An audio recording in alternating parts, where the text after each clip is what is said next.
un objectif politique très fort, celui de pouvoir lutter contre toutes les importations qui concourent à la déforestation. Et je crois qu'aucun de nos concitoyens ne peut accepter que nous importions des produits issus de déforestation. Enfin, un troisième sujet très important là aussi, car source d'inquiétude pour beaucoup d'États membres, un point de situation de marché avec notamment la question de plusieurs secteurs d'activité qui sont aujourd'hui en souffrance. Je pense notamment au secteur porcin, pour lequel le Conseil attend des propositions de la part de la Commission européenne pour pouvoir apporter des éléments de solution face à une crise que connaît plusieurs États membres et qui doit amener à un certain nombre de réactions de la part de la Commission. Nous aurons aussi d'autres sujets à l'ordre du jour souhaités par les États membres. Mais voilà, mesdames et messieurs, les trois principaux sujets politiques qui seront discutés. Et j'aurai plaisir de vous en faire un débriefing à l'issue du Conseil cet après-midi. Merci beaucoup. Est-ce qu'il y a une unité du Conseil pour demander des mesures de marché pour soutenir les filières en difficulté, ou est-ce que vous voyez une division avec certains pays moins concernés, comme par exemple l'Allemagne, qui pourraient ne pas demander ces mesures de marché? Il y a des prises de position qui sont différentes sur les solutions à apporter.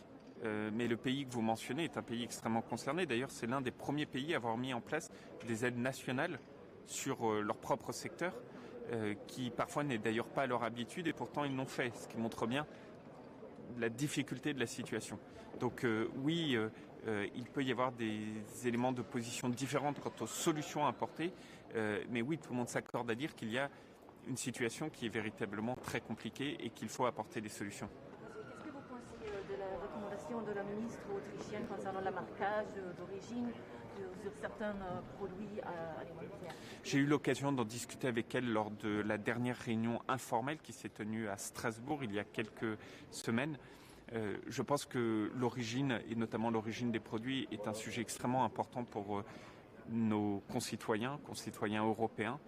Lors de la présidence allemande, ce sujet avait été mis très fortement à l'ordre du jour du Conseil et des ministres de l'Agriculture et de l'Alimentation. Nous allons continuer à avancer sur ce sujet au niveau européen, également au niveau national. Pour vous donner un exemple, en France, nous allons obliger, à partir du 1er mars, donc dans quelques jours, l'origine des viandes dans les cantines scolaires. Parce que je crois que les parents ont besoin de savoir d'où viennent les viandes que les enfants mangent à l'école. Donc c'est un sujet que nous continuons à suivre et j'ai eu l'occasion d'en discuter avec la ministre autrichienne. Je vous remercie.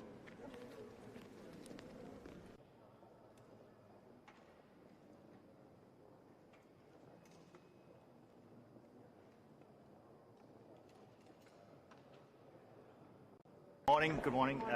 We are now going to have a very important meeting in the Foreign Affairs Council to show our unity and resolve facing the unprecedented threats from Russia with the threat of military invasion of Ukraine. And we should leave no doubt that we are ready to respond comprehensively with the most devastating sanctions ever seen towards Russia if they choose the way of violent conflict. We still hope and we urge Russia, Putin, to choose the path of diplomacy, of peace, of negotiations to resolve the issues that will benefit European security for all Europeans, including Russia, and step away from this threat that we have right now. It's clear it's a very serious situation, so we are hoping and working for the best, no war, but we are preparing for the worst if Putin continues his provocations and his disregard for diplomacy and fundamental European rules of security, that each and every country in Europe are free to choose its own security arrangement, including if they want to seek membership of NATO or any other organizations. It's solidly the choice of the country. Nobody else has a veto right over that. This time of influence, that was time of the darkest days in the Cold War, and we will remove away from that long time ago when we ended the Cold War. And principles that also Russia has signed up to are now being violated daily. So we urge Russia to choose the path of diplomacy, peace, negotiations, and conflict resolution. Thank you. Are we closer to a diplomatic solution or what closer to a war in Europe? We, from our side, EU, NATO, we are ready for a diplomatic solution, for diplomacy, for negotiations for peace talks, resolving also the issues in eastern Ukraine under the Normandy format, for example. The problem is we don't know where Putin and Russia will be. So far they have, solely by the way that they're threatening to use their overwhelming military force to invade another country, they have not shown yet the willingness to diplomacy, but we urge Russia to choose that path. Are you afraid that the next time?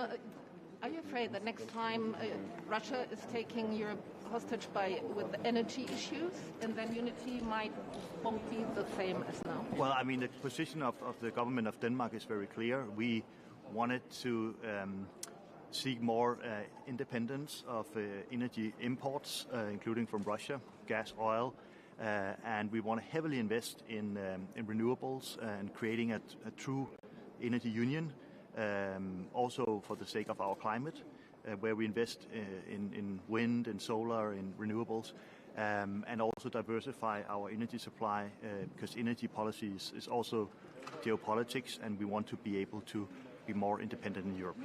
What about the preventive sanctions, as Zelensky mentioned it in Munich, not after but before? We will do every effort we can to bring people to the negotiation table, to diplomacy, and therefore I think it's up to Russia now to choose that path, and if they don't, we are ready, as I said, to impose the most devastating sanctions economically, politically, that Russia ever have seen. What does Russia have to do that sanctions are free? They have to end their threats, military threats to invade another country, Ukraine. They have to sit at the table, and they have to accept the European security order, where each and every country in Europe are free to choose their own security arrangement. It goes for Ukraine, it goes for Finland or Sweden or any other country. It's up to them, and Russia have no veto over other countries. Well, thank you.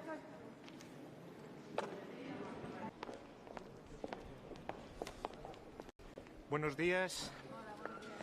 Me dispongo a tener con el resto de socios europeos un desayuno de trabajo con el ministro Kuleba, el ministro de Asuntos Exteriores ucraniano, y trataremos en extenso la situación en Ucrania y la crisis en estos momentos en su frontera con Rusia. El objetivo de España en esta reunión es seguir contribuyendo a la unidad y al consenso. No tengo la menor duda de que de este Consejo de Asuntos Exteriores de la Unión Europea seguirá reforzándose esa unidad y ese consenso en esta crisis, y también intercambiar con el ministro Kuleba de primera mano sobre la situación, sobre cómo percibe la amenaza rusa en estos momentos, y seguir apostando al diálogo. Y en ese sentido quiero subrayar y agradecer la posición del gobierno de Ucrania de mantener el diálogo, de mantener la calma y de seguir en estos momentos tan tensos contribuyendo a la paz. Un punto importante, muy importante también, que trataremos será la situación en Mali. Esta reunión de ministros de Asuntos Exteriores de la Unión Europea interviene justo después del anuncio de la retirada francesa de Mali, un punto fundamental para la defensa avanzada de la seguridad de España y de Europa, a la que España contribuye dentro de la misión EUTM, y analizaremos si tras esa retirada francesa se siguen dando las condiciones de seguridad para mantenerse sobre el terreno, puesto que las circunstancias que nos llevaron a desplazar a Mali a una parte de soldados europeos en esa misión se siguen manteniendo. La inestabilidad, el yihadismo, todo tipo de tráficos ilícitos. Pero es cierto que la situación se ha degradado mucho desde que llegamos sobre el terreno. En estos momentos, al frente de Mali, hay una junta militar, y la salida francesa, por supuesto, cambia también esas condiciones que tendremos que analizar. ¿Qué condiciones se necesitan para seguirse manteniendo sobre el terreno? Habrá otros puntos importantísimos también, como la diplomacia climática, nuestra relación con los países del Golfo y otra serie de puntos que desgranaré en la rueda de prensa posterior.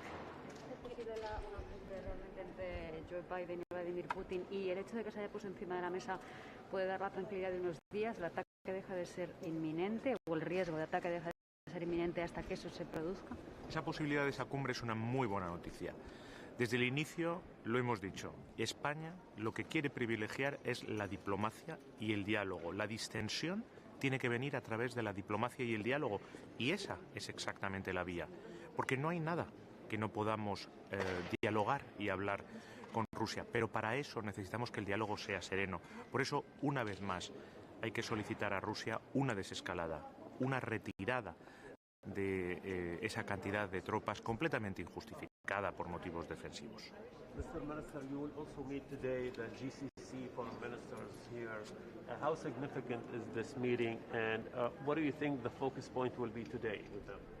Muy importante, muy importante. Tenemos que retomar el pulso con esa región. La Unión Europea tiene mucho que decir en esa región y tenemos que mantener un diálogo sobre la estabilidad de la región y los próximos pasos a dar. Y la Unión Europea puede contribuir decisivamente. Muchas gracias.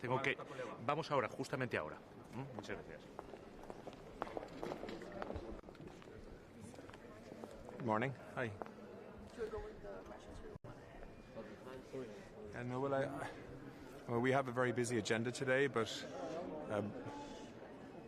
in truth, I think there's really only one major thing on people's minds, and that's how do we find a way of diffusing tension in relation to Russia-Ukraine. Sir, can I ask you, just to... Sorry, yeah, no, we'll come to you after that. Sorry?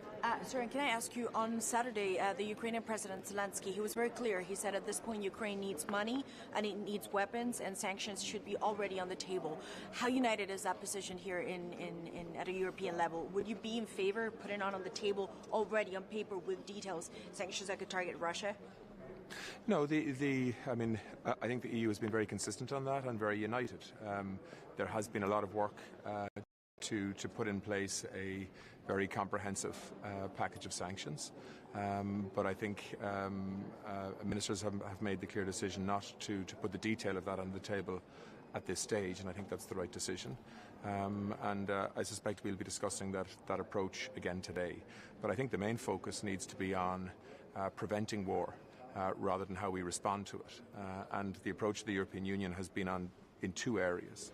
One, intensive diplomacy, and two, ensuring that there's a very strong deterrent to the invasion of Ukraine. And I think that is still the strategy.